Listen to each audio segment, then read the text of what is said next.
मी सातारा जिल्ह्यामध्ये पहिली सफरचंदाची शेती केलेली आहे आणि अशा पद्धतीनं का आपल्या सफरचंदाला फळं लागलेली आहेत. हे डेअरिंग केलं म्हणजे आपलं महाबळेश्वर तालुका असल्यामुळं की इथं मिनी काश्मीर म्हणतात म्हणून मी सफरचंद लावायचं धाडस करून ही अशा पद्धतीने मी शेती केलेली आहे.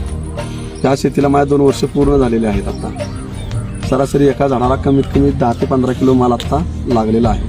हे राजू भिलारे आहेत, आपले शेतकरी बांधव. पसरणी गाव आहे. हा पसरणी 2 एकरामध्ये 600 झाडं लावली आहेत सफरचंदाची आणि हा अनोखा प्रयोग महाराष्ट्रात पहिल्यांदा होतोय. म्हणजे सर्व शेतकरी बांधवांनी याच्यातून प्रेरणा घेणं अपेक्षित आहे.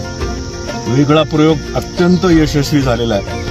म्हणजे काश्मीरी सफरचंदाच्या तोडीचं कुठलीही कमतरता नसलेलं एवढं सुंदर ज्युसी सफरचंद इथे आता आपल्या समोर मी तोडलं आहे. खरोखर प्रेरणादायी आहे आणि खूप अभिनंदन आपलं.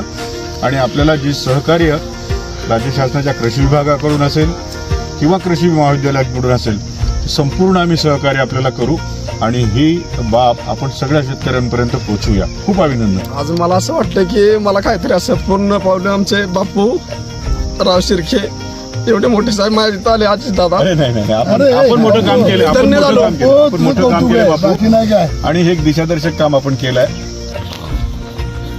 खूप सुंदर आहे. चांगलं मॅच्युअर झालेलं फळ आहे.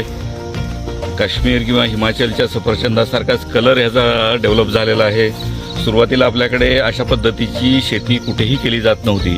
आपल्याला असं वाटायचं की आपलं वातावरण या फळपिकासाठी सुटेबल नाही आहे, परंतु या प्रयोगातनं आता जवळपास सिद्ध झालेलं आहे की महाराष्ट्र हा भारतातला सगळ्यात जास्त प्रकारची फळं पिकवणारा प्रदेश आहे. या निमित्तानं जिल्हाधिकारी म्हणून मी राज्यातल्या देशातल्या पर्यटकांना विनंती करतो की ज्यावेळेस आपण पाचगणी आणि महाबळेश्वरला भेट द्याल त्यावेळेस आमच्या पाचगणीच्या शेतकरी राजू भिलारे यांच्या शेताला आपण आवर्जून भेट द्या.